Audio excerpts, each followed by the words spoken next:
goes. All right, welcome everyone to another Sky Community Call. Today is Friday, August the 8th, 2025. And this is a special call mainly because of the forum post written by Rune a few days ago, I think, about the Sky Agent Framework Overhaul. And yeah, hopefully we'll be getting into all the details. If you have any questions, as usually, you can put it in the chat. I think it's very interesting to see how things are evolving in general and how we are protecting the system to make sure that each agent can actually be very selfish and try to be as like looking for profit as much as possible. And then at the same time, we need to take care of the whole ecosystem and its security, right? So I think this overhaul is a great step into that direction. So we have Rune here today that's going to be explain a bit more the background. So Rune, I don't know if you want to start with the motivation and the why, or if you want to go right into the details. Well, that depends on what it really depends on the audience, I guess. I mean, if people just want like a sort of a general overview, I can give that. Now, if there's any specific things that particularly warrant explanation, I can go into that. Yeah, I mean, to be honest, I was, I was, we set up this call. I was expecting there would be some like very specific questions or some just like confusion around something that where it would make sense to immediately address it instead of letting people just sort of let it sort of stew with people not really getting a satisfying answer. But I guess maybe everything has been explained sort of end to end to the point where there's no particular thing that is kind of left hanging that people want to know about. In which case, I guess, yeah, well, I mean, I will go over in general. I mean, actually, so I think, it's obviously there's the post. The call was set up in reaction to the post about the Sky Agent Framework Overhaul. But then since then, I also wrote the gigantic mammoth ecosystem entities and treasury management framework post. And really, those two posts together are actually a really solid kind of complete resource for the roadmap and the design. They're kind of, I mean, they're a bit like, if you take them together, they're a bit like a white paper in some sense, right? Of like all this stuff to expect. Yeah, not so much this risk management post. It's the ecosystem entities and the. Yeah, okay, maybe I'll just find it.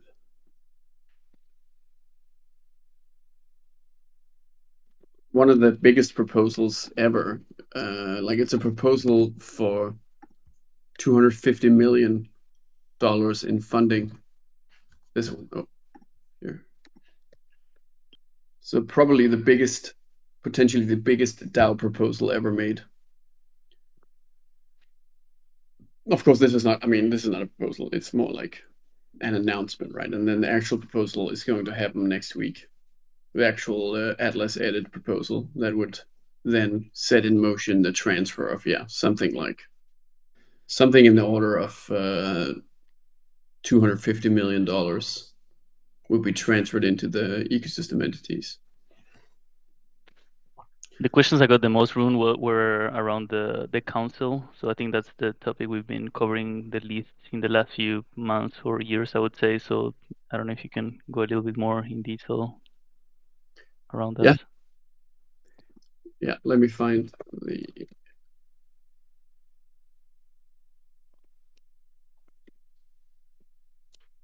I'll just share my screen with the post and then just like go into the post.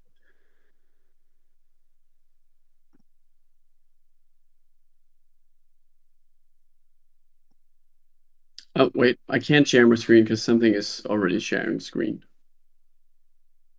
So turn off the other Let me screen. remove this. There you go. Now you should.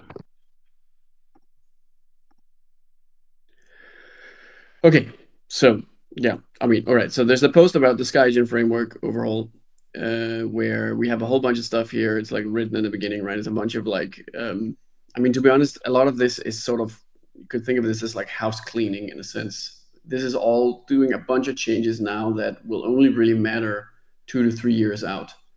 And they will only really matter 2 to 3 years out, actually, because they're then just at that point going to set the stage for stuff coming even later, like 5 to 10 years out, right? And it's all tying into AI, the singularity, confluence of finance and AI, and basically just trying to position Sky early on to have all of this stuff built in at the core, rather than having to sort of adapt the system again and again over time as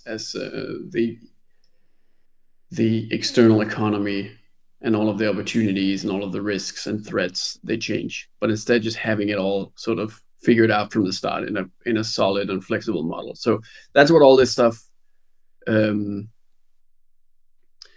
is like set up to be able to handle. And what will actually happen in the short run is just like an extremely simplified version of the long run Sky ecosystem that looks more like pretty much how things are run now, with some small changes, right? But mostly it's just the way things are run now, and then sort of like scaled down, right? So you can actually, this is sort of this is like a big picture overview of how the governance sort of flows. So basically, the core council is the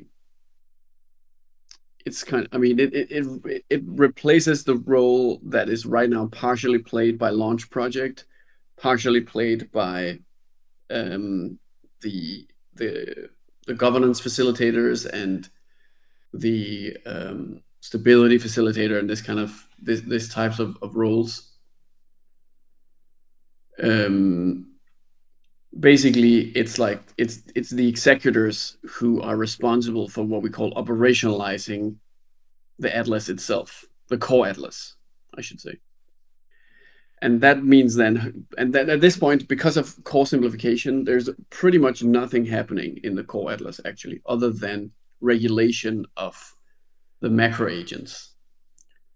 So really, what the core council basically does is it's like a regulator that it's like the right, it's like a rule maker and a monitor and a regulator and a sort of police in some sense. Maybe it's more like court of appeals or something like that, right? That then like regulates what the macro agents do. And then the macro agents themselves actually are themselves sort of operationalized and regulated by the operational executors. So kind of like the regular executors that are not sitting on the core council.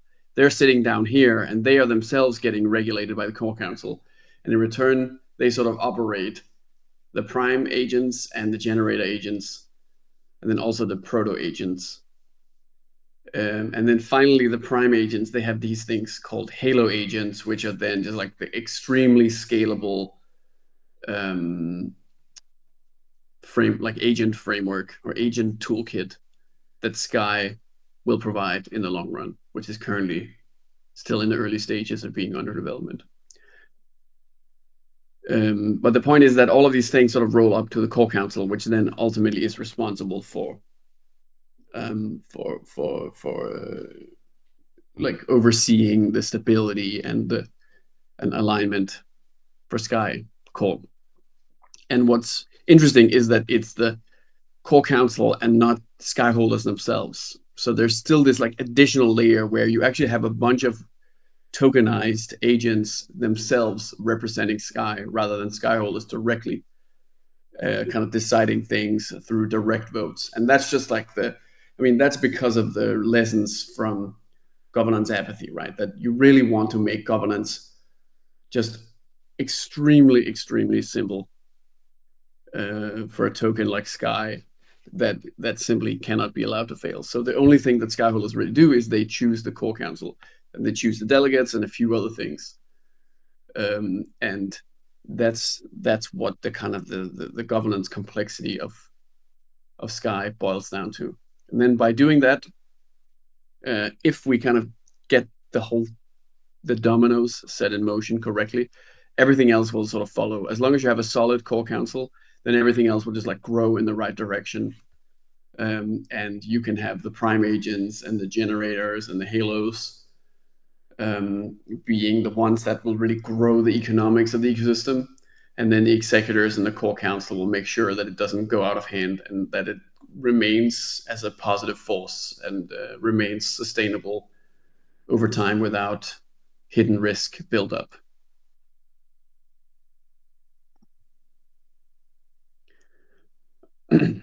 Yeah.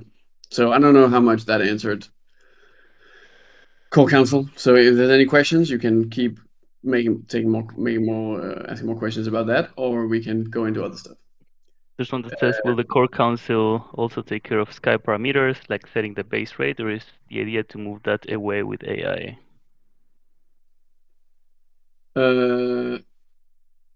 Yes, so core council does actually operationalize the base rate. That the base rate is one of the few kind of active pieces of infrastructure that you actually have in the protocol that um, the core council will have to control through the govups, right? So it's actually more like core council chooses who are the govups that actually sits and directly um, uh, operationalizes the base rate. Right now, that's Atlas Access, right? Because Atlas Access is the core GovOps. So Atlas Access basically is going to be the ones that are going to do this on behalf of the core council. And also, the core council initially will just have a single member. That's another important thing to call out, right? So it's a lot more simplified at first.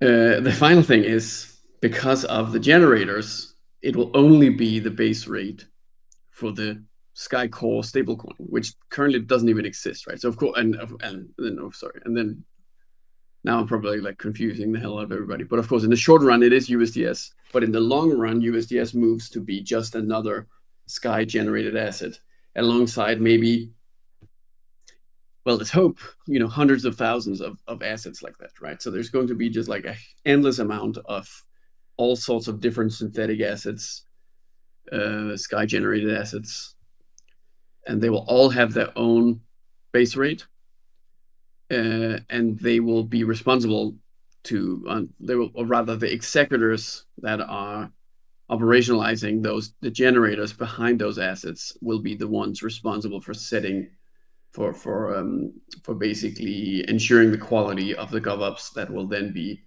that will be controlling their base rates. And over time, you would expect the base rates to be like maximally on chain, and really it will be a bunch of like it will be a bunch of like AI systems feeding in Oracle data into the base rate calculator and rate changer over time.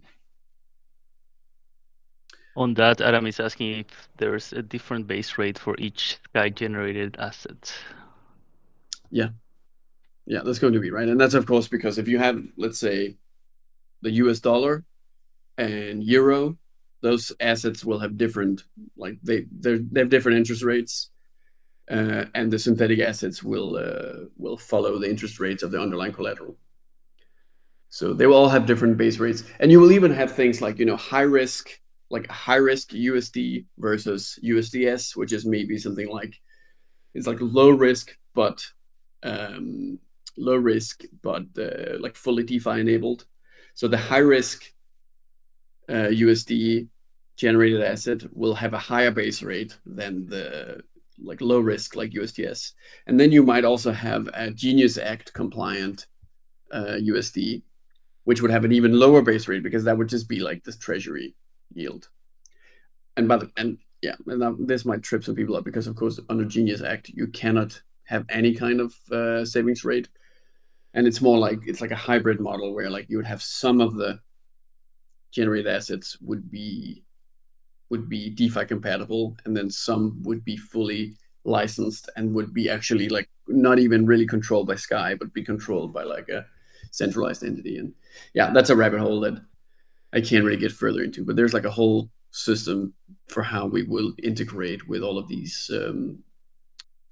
license frameworks for stablecoins. Excel is asking, what is the high-level difference between the functions of delegates and the core council? Is the delegates' role primarily to ensure core council alignment?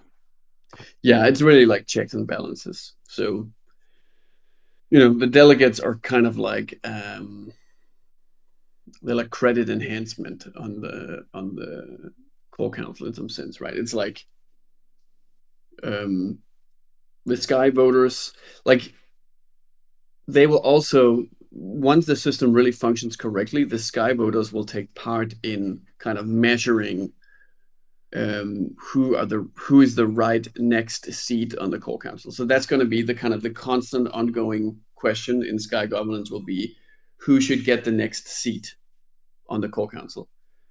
And maybe and that's one thing, and then the other is like, is there one of the existing core council members that should be like recalled, right? That would be very, very severe, unique cases, and possibly will you'd never see something like that happening, right?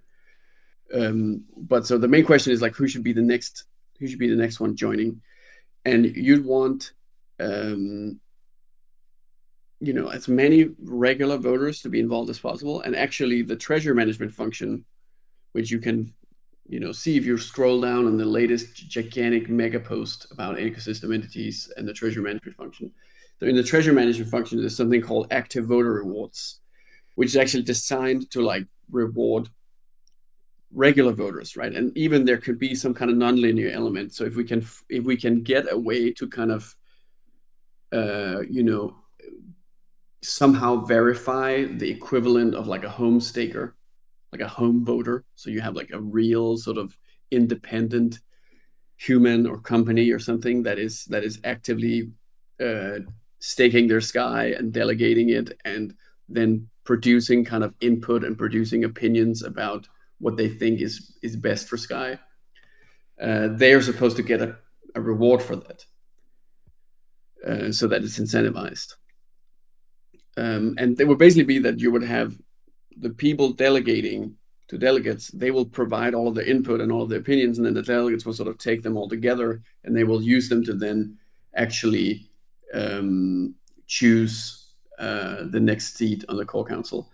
And it shouldn't just be like a political contest of like, oh, whoever is like the most popular, um, like who's the like whoever is the most popular executor gets the core council seat, but rather that there is this formula, basically like this algorithm that actually chooses um, who gets the next core council seat, that takes a bunch of things into account, which includes crucially the kind of business performance of the executors. So you only want executors on the core council that have actually proven their ability to be like solid executors in the marketplace, and that are operationalizing uh, macro agents and earning money from doing that, and having sort of satisfied customers, and beating out the competition in the marketplace.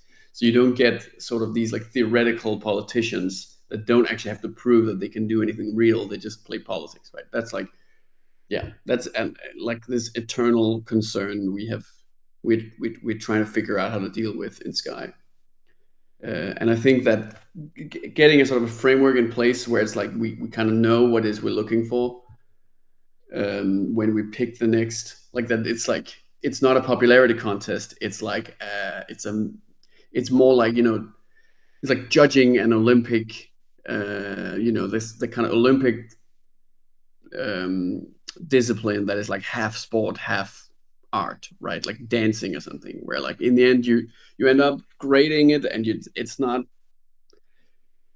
like fully objective, like the 100-meter sprint or something, where you can just see exactly who crosses the line first. It's like you have some judges and they're experts, but they have a way of like judging. So it's not like you can have one judge giving a 10 and another one giving a 1, and the only thing that determines what number they give is their politics. But rather there is like an acceptable way of determining who did the best like dance routine or whatever, right? And that's how ideally the executor bids for the core council should function. So they're based on things like business capability as an executor, and then their actual proposal, like their plan for what are they going to do with their seat, and then how much capital they have, so that if they basically get whistleblowed, like if they do something bad and everything blows up, how much money do they have to lose from which is obviously just a good thing. Um, and also whether they will actually trim their budget, so whether they will save money for the protocol and actually pass on some of their budget in the treasury management function. Nice. Thanks for that, Rune. Going back to the Sky Agent types, there's Petra asking, what is the best path for new projects interested in joining the ecosystem to get involved? I'm working on precog, a prediction market protocol. Would it be best structured as a prime agent, as a Halo agent, or something else entirely within the new SAF framework? Yeah, this is a good. I mean, this is a perfect example of like this is something that would work as a Halo agent. Um, but and then the thing is, what does Sky offer for something like this to be a Halo agent? And really, it's just kind of AI governance, right?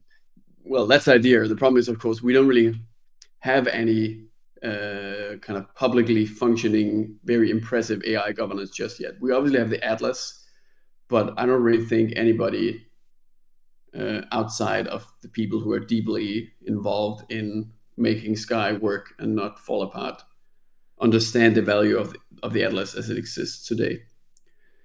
But the kind of the like in the medium term, the thing that's really going to matter for for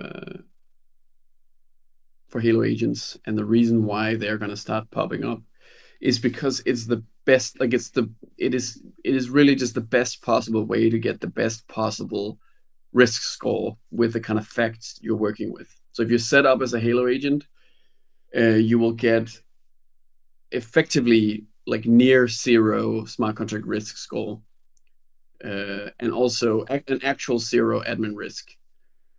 Because Halo agent, like I mean, the thing about all of the agents, like all of the Sky agents, is that their technical control actually sits with Sky, right? So they can have admin access, but from Sky's perspective, that admin access is risk free because it's Sky itself that has the admin access. Um, so for prediction market protocol, I don't actually think you can really.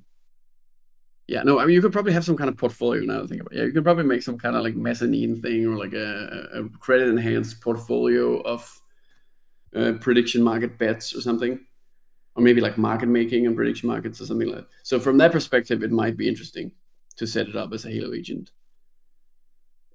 But generally, it's like this to me sounds like the type of use case where the right move right now is to just wait and see, basically, until there's something like until the Sky Agent framework is further developed and the kind of the upside of messing around with trying to be a part of it is a lot more clear.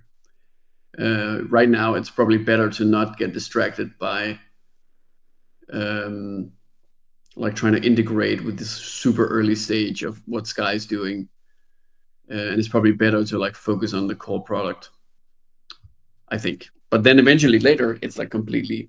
It will be compatible and will be like a good fit for it. Like everything in the world will be a good fit as a Halo agent, assuming that the rest of Sky is really good at accumulating super senior capital, like USDS, basically in stable coins, because the Halo agents will be like the ideal end point to put all of that capital in, where you can really construct very safe leverage that can power currencies, like very stable, reliable currencies.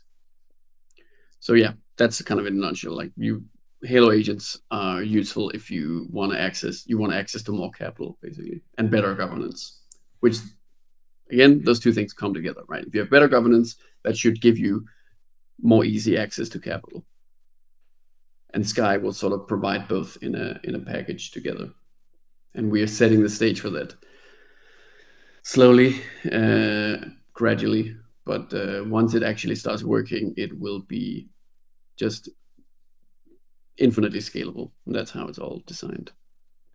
I don't know if you want to get on this re-question, Rune, but it's his Petra saying, perfect, thanks for the input. What about using the predictions as an input for the agent's governance for better forecasting?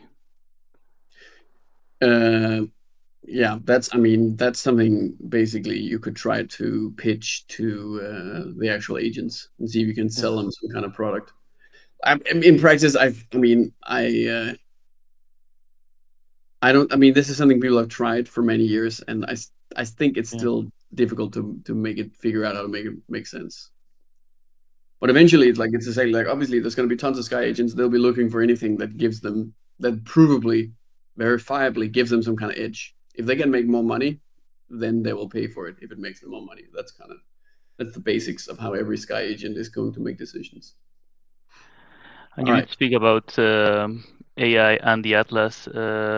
M0XT is asking, could we prioritize adding AI chat to the Atlas? The system is becoming increasingly complex, and I believe only few people truly understand its full design.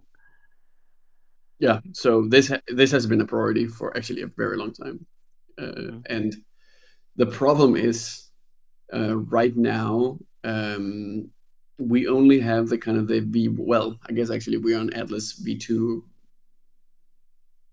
Yeah, I think the current iteration of Atlas is called Atlas V2.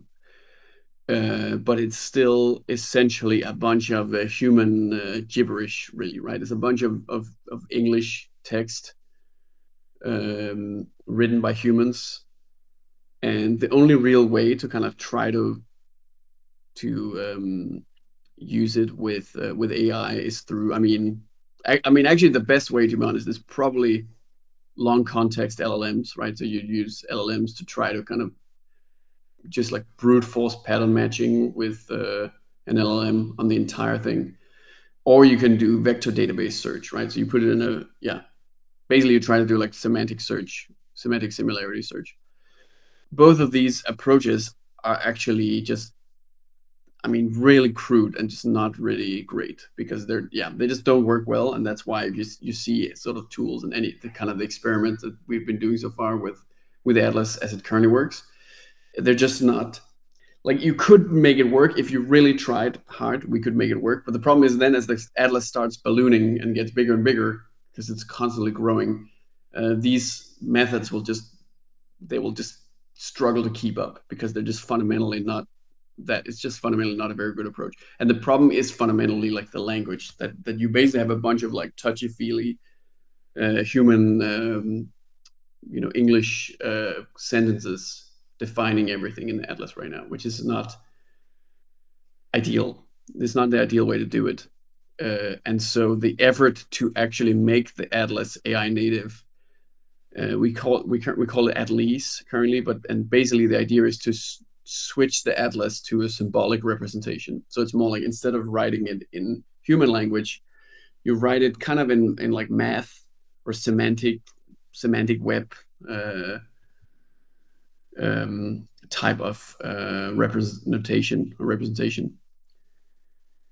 using like modern methods. And I don't know, some people may know what semantic web is, but it's basically like it's sort of an attempt to make data on the internet a lot more structured that were done like 20 years ago, and they developed a bunch of cool methods to do it, but it never really worked, and there was never really actually really good use case for it. But now we have just like a very solid use case for this type of tech, and then also applying LLMs and applying other sort of modern, really cool stuff, probabilistic reasoning, and all these kind of things. Once we have that functional, then and I feel exactly the same way, by the way, about like how it's very problematic that the Atlas is just so difficult to navigate, right? And it definitely is a like it's not like we have a problem. Like we can definitely handle the scale of the system as it is today, and in fact, I feel confident that we can handle like using just humans and just the way the Atlas works now, plus a bunch of kind of bolted on optimizations. I think, I'm confident we can handle all of the Genesis agents, right? So like quite a bit more scale than we have now. But then it would not really be able to go further, and it would require a lot of trust still, right? And the good thing is we have a lot of super solid people, and all the kind of teams, all the people working on all the agents, Genesis agents, are the people that are like heavily vetted and chosen based on their high level of alignment and commitment to the vision, right? And the clear incentive that they're in it for the long run. But if you start kind of letting anybody in there running Sky agents, and you don't really have very solid symbolic AI tools, to really like monitor and verify what the hell they're up to, even when they try to do, you know, like sneaky stuff, right? Potentially making kind of underhanded artifact language and that kind of stuff. That's something we need to be able to catch in order to really scale. So if you want to get to like not just 10 to 15 Sky agents, but to hundreds, this cannot be done without like basically a new generation of AI tools for this kind of stuff. That the cool thing is we have been working on that for many years, in fact, right? And we have some of the world's experts on actually this type of technology, like literally working on it right now and sitting and just like drinking Red Bull and trying to crack how to get this figured out. And there is a lot of really solid progress. So it's coming. It's like super exciting. I mean, it's the thing I'm the most excited about of all this. Like, obviously, it's the AI progress. Um, but it is a huge challenge, and yeah, I would expect some kind of, you know, maybe something that can showcase it, maybe within 6 months, probably. But even then, it will still just like scratch the surface of like the actual thing. The actual stuff is gonna take years for it to really materialize in the way where suddenly you have this kind of like self improving thing that just keeps increasing the bandwidth, keeps increasing the bandwidth, and you really start to see, you know, that the more agents we add a bunch of additional agents, and then it will sort of like stew for a bit, and then the whole AI system just gets a lot smarter because now there's more agents, so there's more data and there's more stuff to learn from, and then kind of like the bigger it gets, the better it gets at getting even bigger. Once we get to that point, we are gonna get some really cool, um, acceleration, uh, Yeah. sort of proof points. Related to that, Felipe is asking if in the future the core council will act some kind of an optimistic governance where AI is proposing something and then the council is actually vetoing if it sees that the AI is like hallucinating or saying something that it doesn't make too much sense. So this is like this is up to each individual agent to develop these types of systems. You could say that this is how the Sky Core Council itself will function, for instance.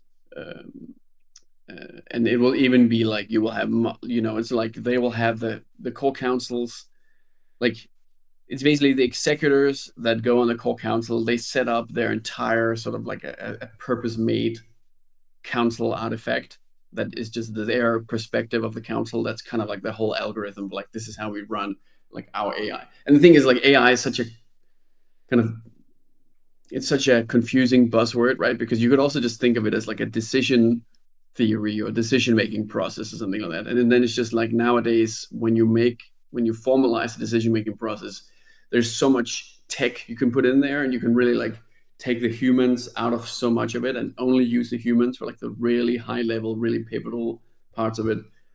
And that's kind of the, you know, that's really how I mean it's supposed to be end to end, right? You basically have like AIs, machines automating everything that we are pretty certain around how to automate.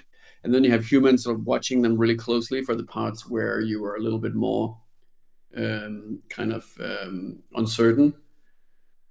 And then for the really big decisions, you have to have humans that actually understand what's going on, right? And the humans have to like fully understand it and not just kind of monitor for problems, but sort of be on board with the kind of positive decision for the really high level um, like highest impact decisions and generalized rules, which can then kind of like ripple downwards, right? They can sort of propagate through the whole system by AIs then sort of taking it and running with it, and then monitoring AIs that then kind of like verify performance and test what all the others are doing. All right. Synchrotron is asking, in phase two of the allocation system, you mentioned proprietary planners. Are these algos or AI autonomous agents that prime agents can use to deploy mercenary capital? And what are the guardrails in order to avoid these planners driving prime agents into financial ruin? Yeah, this is really cool. This is a really cool. There's a cool It's a good question. I'm really happy we can talk about this because this is like a super essential part of the system that I think is going to be like a major driver of growth in the short term, like in the in the rest of this year and like the whole next year. I think these things will be like very sort of just like some really interesting stuff, and you'll have a lot of smart people moving into the space in order to build these things. Okay, so basically, right. So the stars, the primes, and there's also this question about why do we call them? Why do they have to be renamed? Why we're always renaming everything all the time? And I'll get to that in a moment. But so the prime agents, I'll call it prime agents now. I mean, it's gonna take a while for this name change to take effect, but for like really nerdy deep dive conversations, I'll just try to stick with prime agents so we can get used to it, right? But so the prime agents, um, they they're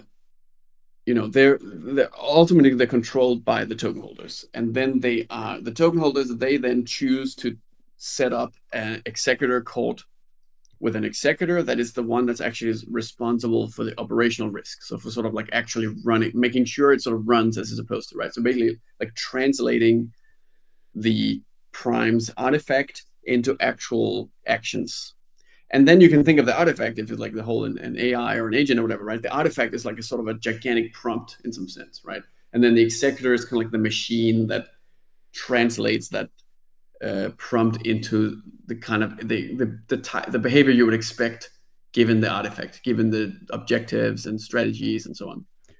But so the big problem is the artifact is public, right? So you have this issue where the primes are like they're competing with each other, and the whole system bent like the whole dynamism of Sky ecosystem comes from the fact that the agents they both compete but they also synergize, right? So they like learn from each other, they share a gigantic ecosystem with a huge amount of shared network effects, but they also constantly compete. So that's how you avoid this kind of like the tragedy of the commons of like shitty bureaucrats that we had in the history of Maker, and that basically led us to this point, right? And but the problem is still if you can't have if you can't get some kind of internalized benefit from innovation, if it's immediately copied, then of course that's going to like that doesn't mean there will be no innovation, but it's going to put a limit to how much you can justify investing into innovating. So the proprietary and then the planners, right? This thing called a planner, that's basically that's the algorithm that a prime uses to control its allocation system rebalancing. So one thing that's clear is like you're not going to be able to keep your actual portfolio proprietary, right? It's not going to be possible to avoid that other primes can see basically like what you like your what which bets you have conviction in, right? Like which assets you think are like have the best priced risk and so on. But that's also not maybe like that's not that exciting thing actually. But what is really exciting is like the rebalancing, like the decision making sort of moment to moment, um, of how you rebalance and how you choose when you choose to price spreads and that kind of stuff, right? And how you anticipate rate changing and position um, proactively and so on. And so that's actually possible to internalize and to justify deep in like really heavy investment into through these proprietary planners. And so okay, so and then I think the kind of I guess the main question was like, okay, well that's great. So if you have a proprietary planner, if you have like Phoenix Labs running this like black box proprietary planner for Spark, how do we avoid them from not just like completely nuking the system and suddenly just like YOLOing everything to the and of course there's I mean the allocation system itself is built with very very strong safeguards, right? Like really strong guardrails around what can Spark at any given moment deploy into, right? Like so there are very strict limits to um, basically uh, like what Phoenix Labs can deploy, like how they can deploy the assets of Spark. And actually, right now, by the way, Phoenix Lab is running a proprietary planner right now, and like effectively, it's not really like codified, but like I mean, it's not like anybody knows exactly how they make their allocation decisions, right? But what is known is what's the worst harm they could possibly cause, because that's set by the rate limits of the allocation system, and it is pretty limited. And if they did start screwing around and cause a bunch of damage and lose a bunch of money with their proprietary planner, it would be Spark losing that money, right? It would not be Sky. So USDS holders are totally protected. But then the problem is, how do the Spark holders, protect themselves, right? And this is where the kind of the three layer allocation system um, basically comes to play, right? So you have these like three layers of like different levels of risk management of the allocation system. And so the first layer is the kind of emergency layer so that's basically the part of the allocation system that is all about having humans manually pushing the red button and just pulling everything, or like moving all money out of some protocol that's like going to shit and you just want to get the money out. And there needs to be very solid manual overrides that will allow a wide range of act like GovOps and team and like different people to like pull the money fast out of something that's going wrong, right? So you have you even have like you need to have multiple points of failure in the sense that like, or like you need to have multiple, you need to have diversification here, right? So that you have somebody who's sleeping on the job, and then there's some DeFi protocol that is about to implode. Then it's important that just because some guy isn't there, or there's some bot that's offline or something, that you still need to somebody else need to be able to get the money out, right? So that's the emergency layer. And basically, so if a proprietary planner is going nuts and you suddenly have a bunch of money in some terrible protocol that's about to implode, then the most important thing is there's like a bunch of overrides to get the money out, right? And sort of shut down the allocation system and just secure the money. But the second layer is this thing called the fallback planner, and that's the thing that makes the system quite sophisticated, basically. So this is actually like it is that every prime has to have a fully functional open source planner with a fully like a completely open source allocation strategy. So you still have these like open source systems that can actually do like sophisticated and fully functional allocation strategies around how much do we deploy here, how much deploy there, what's our decision making process for when we choose one or the other, and so on. And then the point is basically then that the fallback planner, the open source planner, becomes kind of like the leash on the proprietary planner. Because then what you do is you're just constantly back testing the open source planner. You're constantly like simulating what would we do if we used the open source planner. And from that, you can calculate what's the expected return if we use the open source planner. And that will then allow the prime's executor GovOps to monitor in real time what the hell the proprietary planner is up to, right? Because you can basically tell if they're losing money, like if they're outperforming or they're losing money against the open source planner. And then the other thing is that even though there's a proprietary planner, there is not a proprietary execution engine. So the execution engine has to be open source, meaning GovOps still controls like the actual ability to bring decisions on chain, right? Like rebalancing decisions on chain. So if the proprietary planner is like, oh, we're gonna YOLO everything into Athena or something, right? Up to the maximum of our rate limit, then the proprietary planner still like sends that message to GovOps, and then GovOps has to send it on chain. And then before GovOps sends it on chain, it will check it with their own fallback planner, right? And maybe the fallback planner is then able to say, no, no, no, this is terrible. Like this is actually going to result in an instant loss of 1 million or something because of blah blah, like something slippage, and expect there's actually some like risk event on the horizon or something that means it will be hard to get back out again or something, right? So you actually have a kind of a real time check that can potentially like cut off really bad decisions. So you don't just catch the proprietary planner in going off the rails after it's already gone off the rails, but you may actually like stop the really bad decision, uh, like as it attempts to make it without the decision actually going through. Um, so and this is kind of, I mean, I don't think, like often proprietary planners, it'll be more like they're going off the rails and then they're kind of like doing really badly and they keep doing badly for like a week and then they get shut off. That's how I would expect it to play out in practice. Um, but yeah, like it's an interesting system where you have these like pretty like you have a kind of cool mix of best of both worlds, um, which and then and this is kind of the point I made at the beginning, right? Is then the really interesting and key thing you get out of it is now every prime can actually invest heavily into cutting edge AI, right? And data indexing and I don't know, statistics and whatever, hardware, everything they need to really outperform everybody else. And then that ends up actually sort of like, well, it obviously benefits the prime more than anybody else, but it also ends up benefiting Sky much more than if you didn't have the ability for primes to have proprietary planners.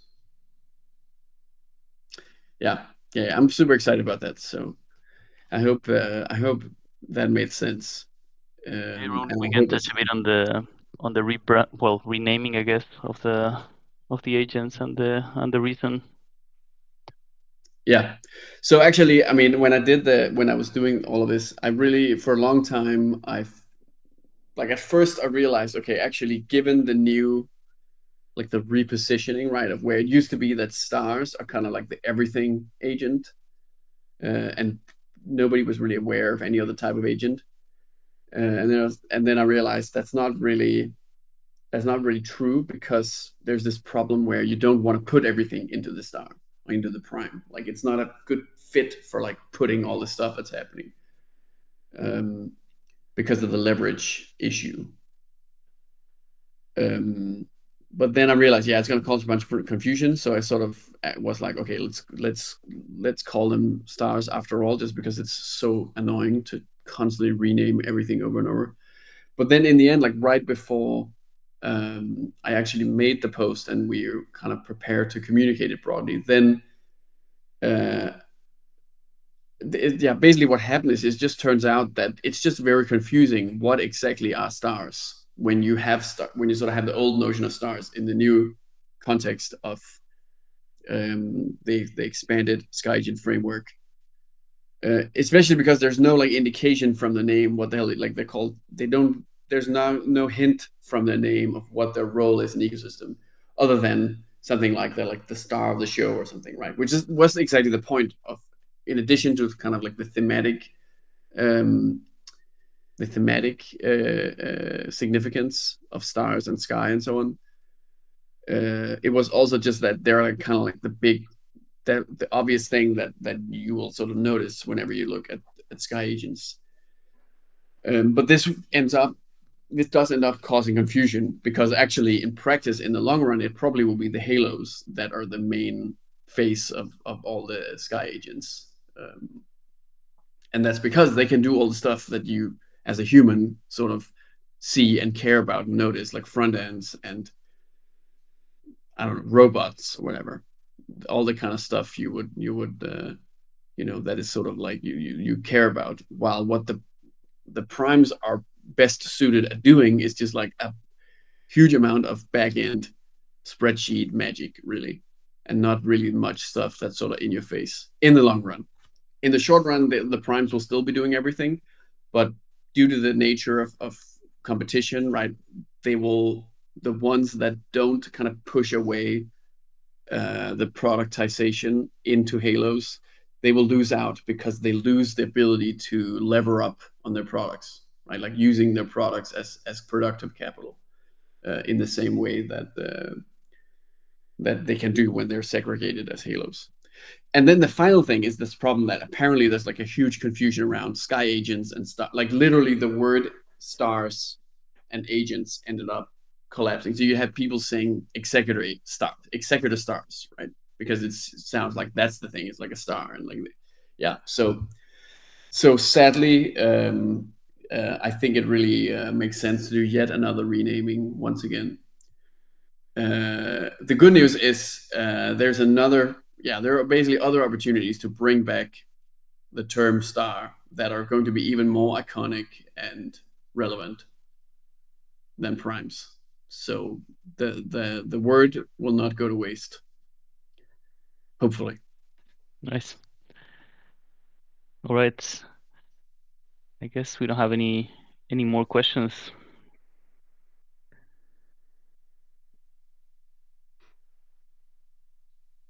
Yeah, yeah. I mean, that was also a full hour. So I think let's skip the demand analysis unless there's like unless people literally write in the chat give us the demand analysis. I mean, I wouldn't mind hearing it. I'm too tired. I need to sleep. But I'm definitely things have been looking really good on info.sky money. Um, but yeah, otherwise we'll just wait. Otherwise, um, yeah, yeah. In any case, I will definitely take off now and go to sleep. Synchrotron Unless is there's asking any one last question. last question. Yeah, yeah, okay. You think if we have time, how much will ESRC, ISRC fees, non-shared revenue, etc., impact revenue in favor of Sky? Uh, it's hard to answer this other than I can give you the current proposed percentages for this stuff, right? So ESRC is like right now, what I think is the right value for this is 5% of the spread above the savings rate. And this is, of course, for the core stablecoin. And for a generated asset, ESRC would be basically 1% of the spread or 10 basis points, whichever is higher. Um, no, not one, sorry, not 1% of the spread. Yeah, no, if I mean, assuming assuming the star sets its ESRC fee at 5%, like Sky probably will, then it would be 1% of the spread. And then 1% of the spread, yeah, there will be 1% of the spread or 10 basis points per year flat, whichever is higher. And then ISRC fees, there's no, well, so a generator will share its ISRC returns at the rate of a fixed 10 basis points per year. And then the non-shared revenue, I mean, well, that's the part that will not go to Sky. No, sorry, that's actually wrong. So even non-shared revenue in generators benefits Sky through the macro agent upkeep. So basically, non-shared revenue goes into the treasury and the kind of the capital base of the generator, and then Sky gets to take 25 basis points on the generator's market cap, which roughly, simplified translates to something like 5%, like a 5% tax, basically, like or a 5% fee on the like on everything they earn. Yeah, roughly. Nice. Thanks for that, Rune. The poll came out quite quite on the fence. So what I propose is whoever wants to drop out, you can do it. I'll still have Felipe doing the analysis for the recording, and then you guys can watch it later offline if that's what you want. So thank you, Rune, for being with us. Yeah, thanks for your time and your patience. Awesome. All right. Thanks a lot, guys. See you around. All right, Feli. I don't know if you want to Oh, share your screen. yeah, I'm gonna share my screen again. Yeah, sorry. I'm gonna keep it really, really simple, really quick. I know your attention span is done at this point. There's 1 a hour quiz at the after. end. Okay. Yeah, You need let's to put a let's poll up let's or go. something too. Maybe. So yeah, last week we saw that the demand for yield was experiencing growth, and the trend has carried into this week as well. We observe growth in the yield-bearing stablecoin market during this week, mostly coming from other deposits. As we can see, they've grown by 11% over the week, even though the yield that they are offering is still below SOFR. So that's an interesting thing to note. Another thing that Feli, why do you think that is? Is there a reason, or we don't know, kind of? Not really. No. It's probably due to either market forces driving people to borrow on Ape using stablecoins as collateral. So it's not necessarily due to the rates that Ape is offering, right? But we are conflating Nice. the two a little bit. So moving on to Ethena, they've got a really flat week. And also one thing to note with them is that their yield has come down over the past few days. And we will see what happens with their market position over the next few days. For Sky, we see an interesting story that is after the SP beam increase in the SSR by 25 basis points, we actually saw growth by 5% since last Friday, and we can really clearly see that after one day after we increased the SSR, funds started flowing in. So this is an interesting call out here. Moving on to USDS, we are slightly up over the week, as noted. We are 5% up if we are including the savings products, but if we take them out, we are 3% up. Most of this growth, though, has come from token rewards. I know it doesn't look that simple to view in the graph, but believe me, there's a slope here. There was also a reactivation of Morpho deposits on August 5th, probably following the SPVM configuration update. But otherwise, this was driven mostly by the yield products. Looking at SUSDS, the really interesting call out is the return of Maple here, following the increase in the SSR. Yeah, they've come back in with $90 million in deposits. But overall, it's been a really nice week for us. For token rewards, we see that the Sky farm has gone down by 25%, mostly due to Elixir rotating from the Sky farm over to the SPK farm. Also, Nexo withdrew their position on the Sky farm. It's been recovering for the past few days, and mostly from crypto funds increasing their position in the farm.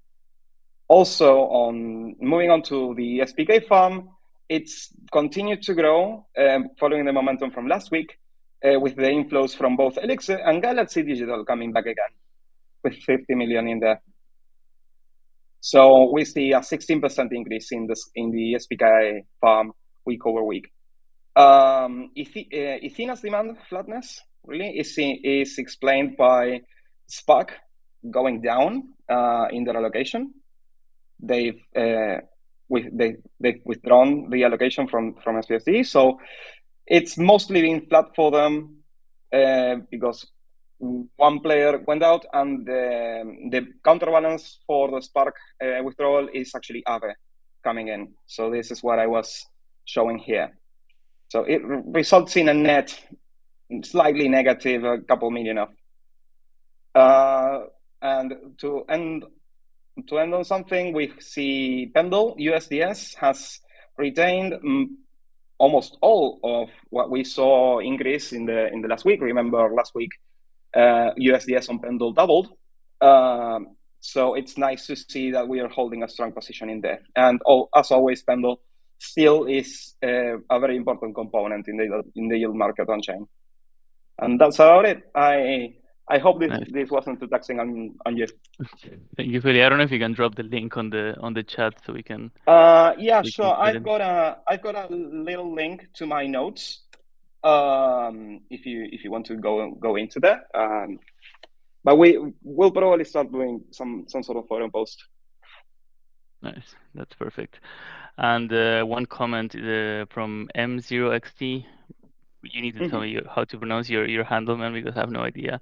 But he mentioned that, or they mentioned that that it's because of the looping strategy that Aave might be yielding larger volumes with a Yeah, that's another smaller way. rate. They could be getting so much nominal amounts of USDC and USDT in there. Yeah, I Nice, hadn't right. considered it. He's also commenting that Athena launched liquid leverage strategy on Aave. I'll quickly try to put this on the screen so that people watching the video can see it. Yeah, thank you for all the comments and questions, guys, as always. Thank you, Feli, for coming and helping us with this. Really appreciate it. And yeah, thanks to everyone for coming and being here with us. As always, we appreciate it. I know it's a Friday evening, so well, or at least midday. But yeah, thanks for bearing with us. As always, if you have any questions, you can go to forum.sky.money or in the Discord. I see a lot of people asking and answering questions. So thanks for everything, and we'll see you next time. We'll post soon when the next call is going to be. Have a nice one.